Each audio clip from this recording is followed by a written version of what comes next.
So much of the world is considered divided today, but those conceptions are finally being addressed. As we research and dive in, we learn more about how hard contrasting ideas are actually on a spectrum. Today we will be talking about science, technology, engineering, art, and mathematics, otherwise known as STEAM.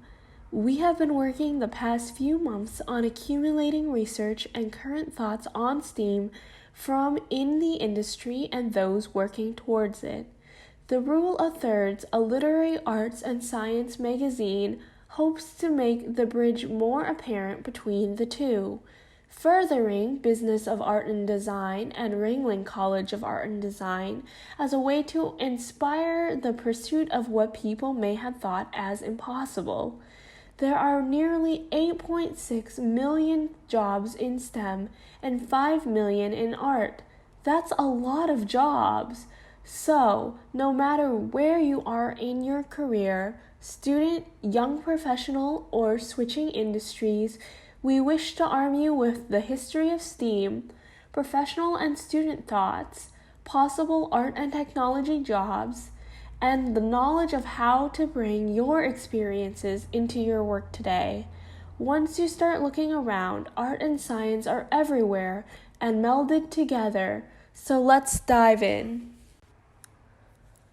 We, as a team, are part of the project management class at Ringling College of Art and Design. We met in the class and we had to execute a project through the whole semester. So, we first thought we were going to do something more based in justifying artists to the world, but somehow in that process, we came upon how we wanted to speak about STEAM. We all came from schools where science, technology, engineering, and art were highly valued. To the point that the arts program itself at these schools were either underpaid, they had budget constraints in like the supplies as well as the time teachers had for them. So we really wanted to emphasize that the magazine is important to people who are coming up in the world. So whether you're in high school or if you are in college, we wanted it kind of to highlight the fact that your journey may not be linear. I know a few people who from this school, from Ringling, went from art to mathematics and vice versa. Two people in the magazine came from computer engineering and science, and now they're here working in computer animation. So the line itself, especially as technology gets more advanced, is becoming more blurred. The process for this was not that simple. We had a lot to look up and kind of figure out between ourselves. For instance, most of us hadn't heard of STEAM before this. We knew that there was a more artistic side to science, technology, engineering, and math, or STEM, but we hadn't done a lot of research past what the baseline everyone else knows. For example, one of the first times when we came back and talked to the client, we learned that there were majors at our art and design school that were considered STEM just because of the amount of engineering and science that goes into them. And through that, we were kind of able to deduce down what we wanted to say. And even as we finished the magazine, I think that we became more clear and apparent in our voice. And that part of the reason why we wanted to bring this subject into furthering business of art and design is that it really tries to bring in leadership. So when we work and think about everything we do, like solving problems, or even in our emotional communication, part of that is the balance really well to STEAM. So we decided that in Powered by Business, we could bring that aspect to this already known concept. In that, the history of STEAM itself is super interesting because it's still relatively modern of a concept. So it started in 2006, and there was research conducted on kind of how to make a framework by Georgette Yackman, and it slowly started being implemented in schools. You see the beginnings of it in 2007, 2008, but it took a magnificent rise by 2019.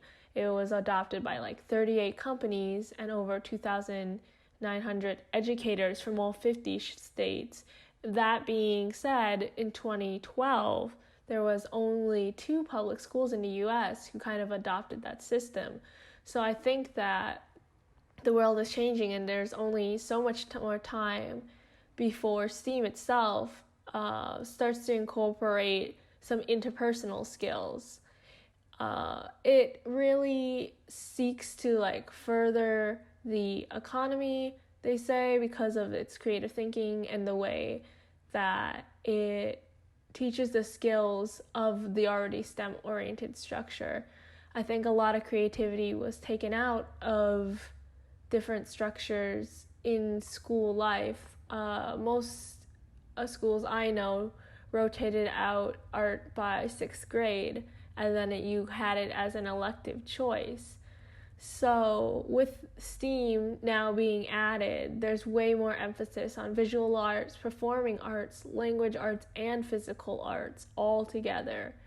This really helps push for design and usability, and I think making all data more accessible to people is part of why STEAM is so successful. And for those in STEAM-oriented educations and art, there is now a new aspect of the style of learning that we're being exposed to. So, for example, I talked about how in my high school there was a STEM program for technical theater and actual theatrical arts. There, we had to learn a lot about physics, actually, which made a lot of sense due to the fact that we were building sets that people had to stand on. And so I had to use that side of my brain more than I thought, but I was still using my creative. So I think, in a sense, STEM and STEAM has normalized that instead of being like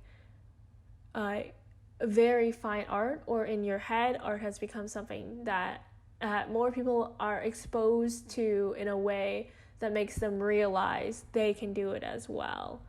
So in that, there are some things that aren't considered STEAM, oddly enough.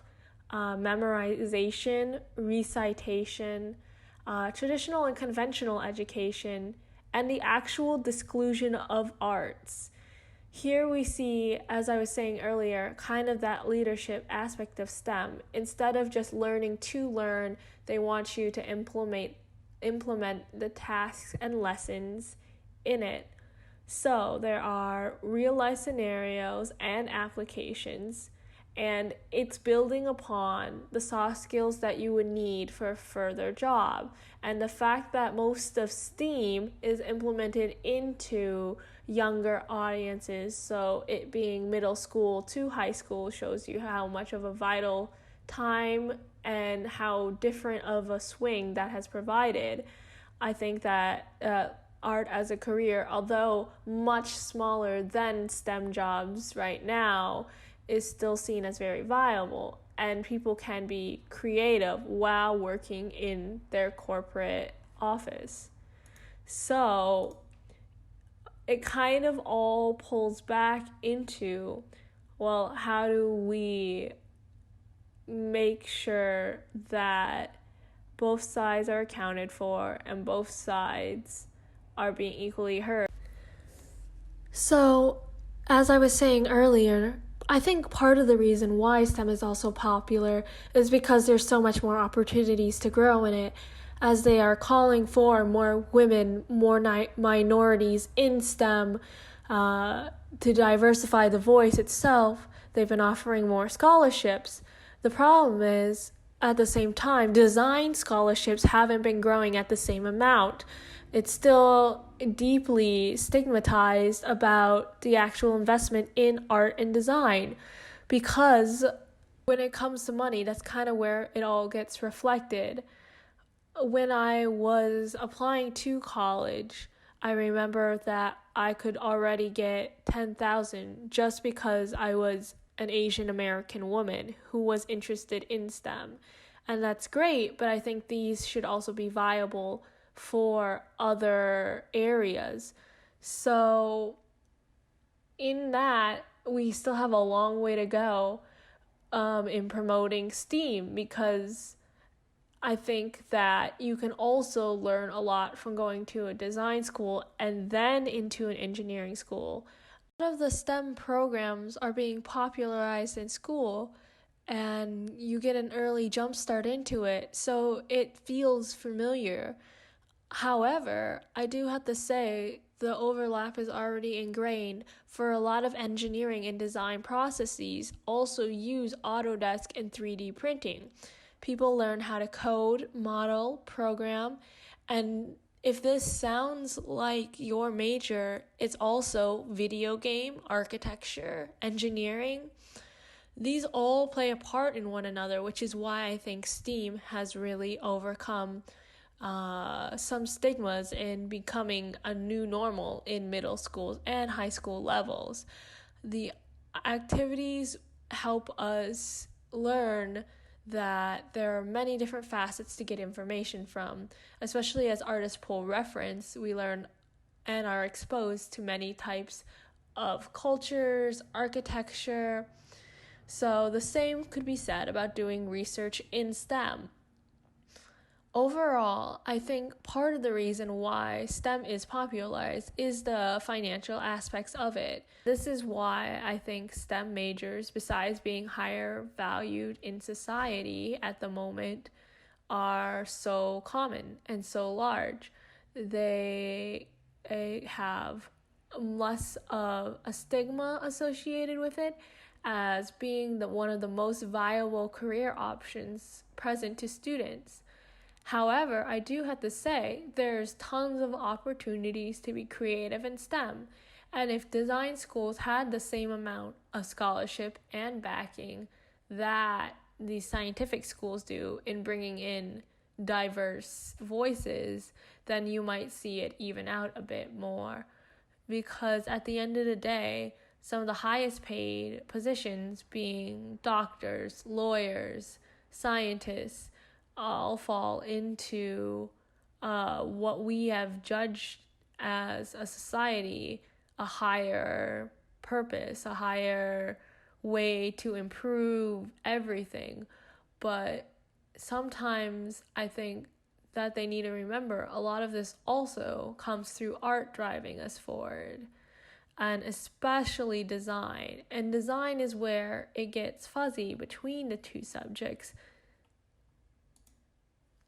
because design itself is that STEAM mixture, no matter how you look at it. And a bachelor degree in STEAM and STEM are both highly expensive, but for some reason, and even though the amount of money is the justification for it, as said earlier, STEM itself is where everyone thinks the money will be coming back, opposed to art. Both of these fields actually receive funding pretty well, and both of these fields are some of the most rampant now during the pandemic and before. But art is hindered by subjectivity and subconscious impact within society, that it's hard to measure how far it'll go. That's why, as a magazine, we tried to highlight different things that included art as well as STEM, and it can show you that there are so many opportunities out there. One of the biggest being theme park and themed entertainment. Everything is about the experience. You want your rides and the other mechs and animatronics to be well, but they need to be pleasing to the eye. They need to fit the aesthetic that people have already associated with the franchise. So with Disney, the idea of Disneyland, the fact that they're putting scents in the air, the fact that it comes down to the color design, where you're seeing things, where you're led to, even just the general service way the park is handled, that's design. And you wouldn't be able to achieve that without one another. So STEM to make the magic possible, but also art to make it pleasing. This is why we see how much packaging can affect the product or marketing can affect the product, because art is one of the best ways to get an audience on your side. So in that, we know that they wouldn't be able to build off each other unless they already were. And I think that's why the integration of STEAM has already happened. So many years ago, with architecture, there was also a lot of ways to see how it became a living building. Part of that is prototypes. Part of that is the design. They need to know the surrounding environments. They need to know how this affects the flora and fauna. There's so many aspects from both sides doing research that makes the final product. In that, the ideas of science fiction really come to life. So with architecture, sure, maybe we just wanted a column there, but how do we make the column look good?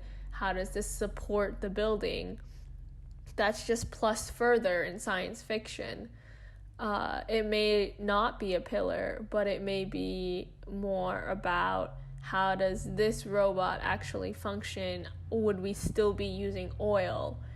And that's where I think art and design and art and science get to play the most, because now it's taking out aspects of the realism that could hold us back. And if we didn't have an imagination, we wouldn't be able to move forward as a society.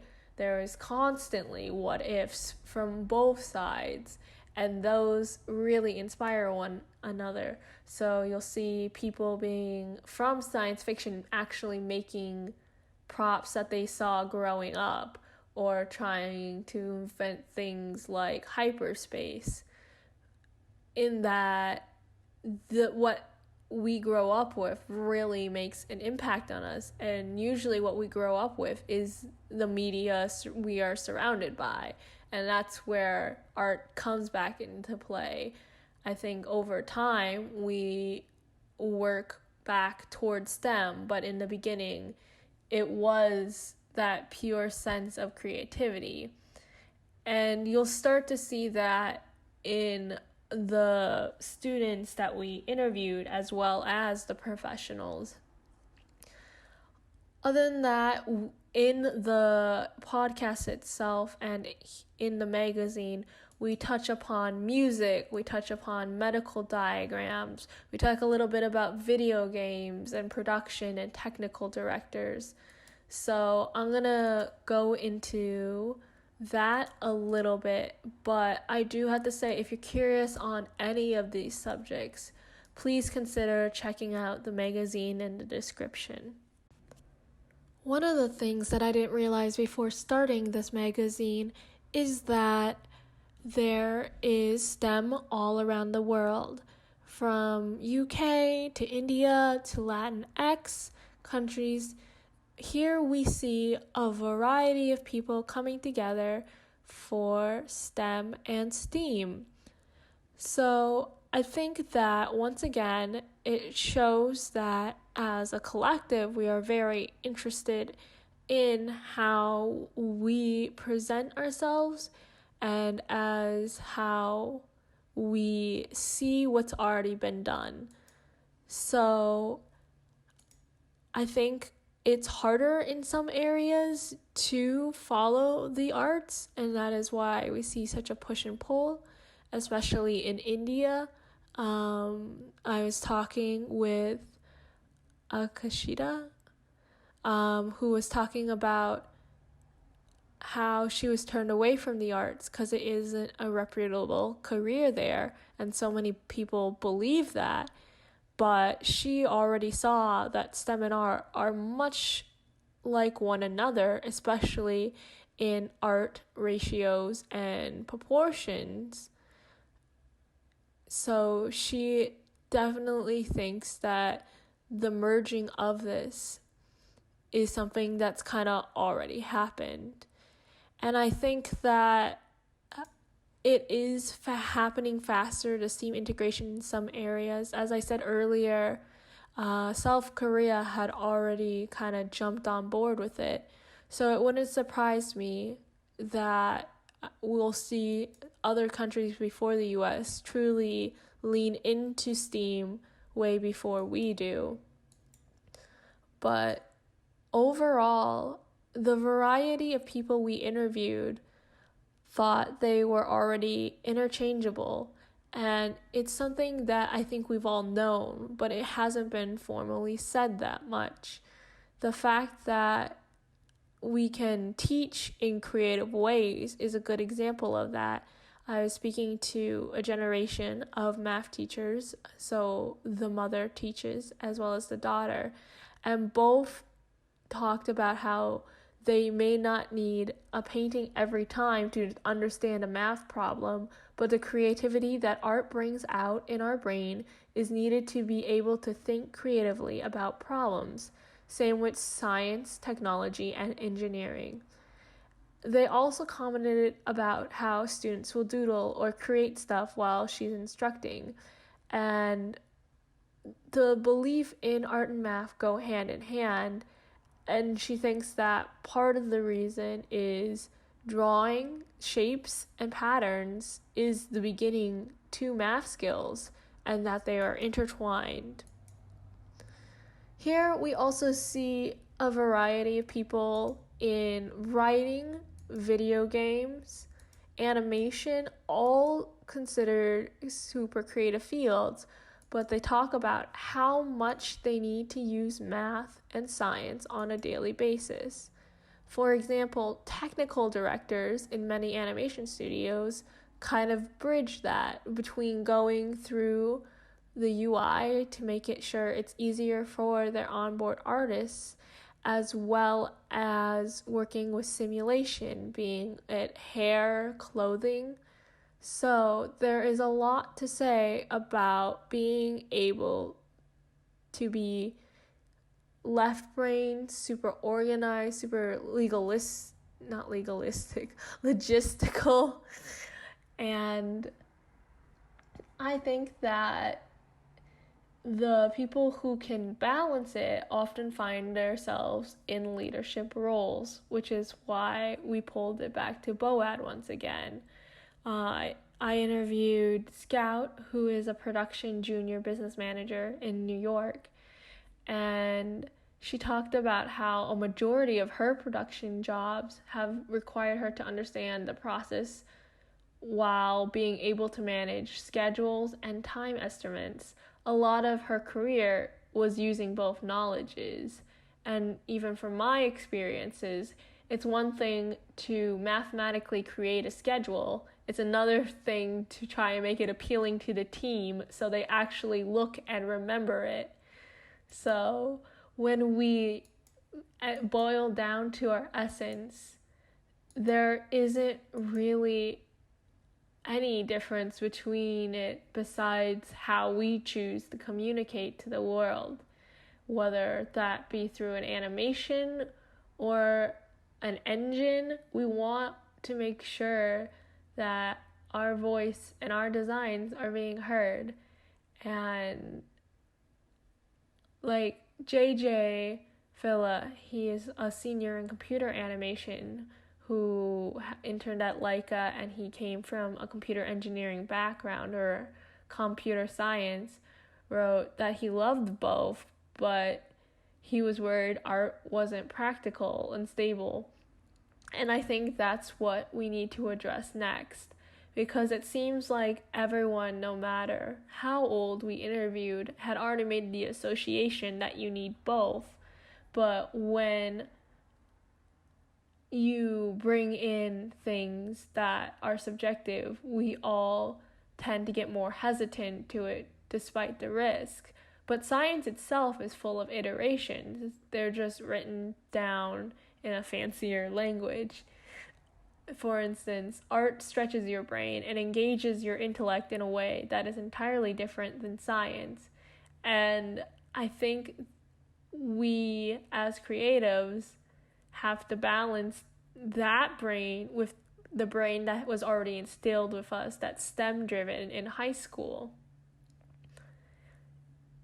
Overall, though, it was super interesting to talk to everyone around the world, because Lillian Ragudo, she's a visual communications design major, not here at Ringling, but at another design school, talks about how much she uses STEM, even though she has the label of the art student. And they both cultivate different ways of thinking, but when she first started, she considered herself more of an artist. But as she journeyed further on, she realized her work was very similar to her electrical engineering friends. And so I think finding that evenness, that normalcy, is where everyone could benefit. Because as I'm reading through all of the feedback we got, it was that all the artists were pulling upon their past skills of robotics or software or law, and they were using it to make art. And so while we all know art is needed, we all should take a moment to truly figure out where we are getting our art and how we're intaking it. Because most of the time, it's glossed over in a way that can be harmful to those who would initially love to start their career. But that being said, when they do find art, if they so choose to, they definitely have used all the skills they previously gained from their majors to make it more applicable. But they actually all build upon what's already been existing, the research that we've accumulated as a human race. And that's why STEAM is important, because it invites art to the conversation.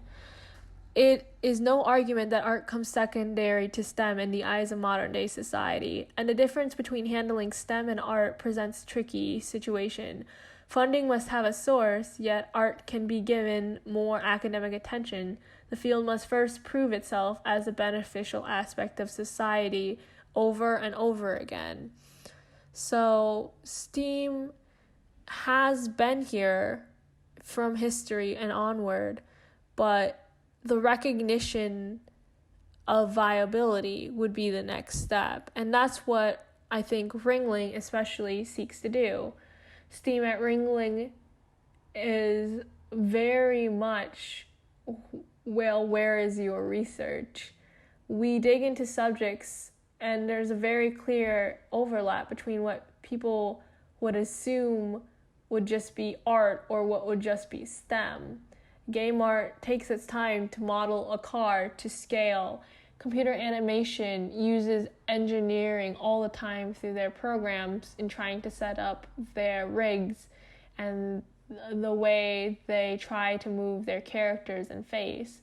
The majors all listed have to deal with real-time physics, be that motion, game, computer, VR, and with 3D software being what it is, that 3-axis grid is as familiar to a computer art student as an engineering one. So in that, I once again believe that students have chosen to use art to communicate STEM through. And that's why I think STEAM itself is a signal and an acronym for a way of thought. So in that, we have science, technology, engineering, art, and math. I think that business helps kind of balance those two, because it is a dual base of the logic and the creative, and that we truly need to communicate what we are thinking in our head, despite our background, to one another. And that's where business can come in. It helps you focus on a goal, much like a 7-sentence story structure in animation or a method writing in lab reports. There is a structure to a workflow, and it'll affect you as a person. So what STEAM does not highlight is kind of the leadership that you gain from being able to master and understand with eyes of empathy what each letter of STEAM is undertaking. And that doesn't mean that anything is any less. It's just that everything you have, you are an accumulation of your experiences. And I think, as JJ was saying earlier, the idea is that there's a bridge to those worlds. Traditional STEM is viewed as external, observation, analyzing, whereas art is kind of internal. What does this invoke? What is the message? And I think that BOED focuses on what's been done, that research exploration, but also what needs to happen. What's the next step? How do we be more creative with it? So there will always be people and projects, and while things seem simple, the chance to implement those behaviors and those practices are very available in business. And overall, what we wanted from this magazine is, well, not even recognition for artists, but more of an acknowledgement that there is, when it comes down to it, still a stigma between choosing art as a career. So the fastest way to kind of get over that is just to look at what you are using, what you are doing. When you're observing the environment today, how many things do you notice that rely on STEAM? Instead of pitting the idea of STEM against art, take a moment to realize that these concepts fall on a spectrum and should be treated equally. And it's fine if you had those ideas before, but at the end, we gotta respect what all designers do, whether it's finally making a screw that properly latches into a new part, or if it's designing how the brochure for that screw gets to the masses. We hope that you have kind of like a clear idea of the potential of jobs that are out there and what can best fit you. If you're not sure, that's okay, because you aren't locked into something forever, and there's ways to integrate what you feel like you want to do into what you are doing now. If you have the chance, the best thing you can do is invest in yourself. And that's what Business of Art and Design at Ringling College teaches you, because we're all thrown into trials and error, but it's building up our knowledge at our core. And at the end of the day, you are the only constant you have. So you should go out and find what makes you happy. If you're interested in reading more on the magazine or the process, please feel free to follow us at the official Rule of Thirds on Instagram, as well as check out the magazine that we talked about in the description.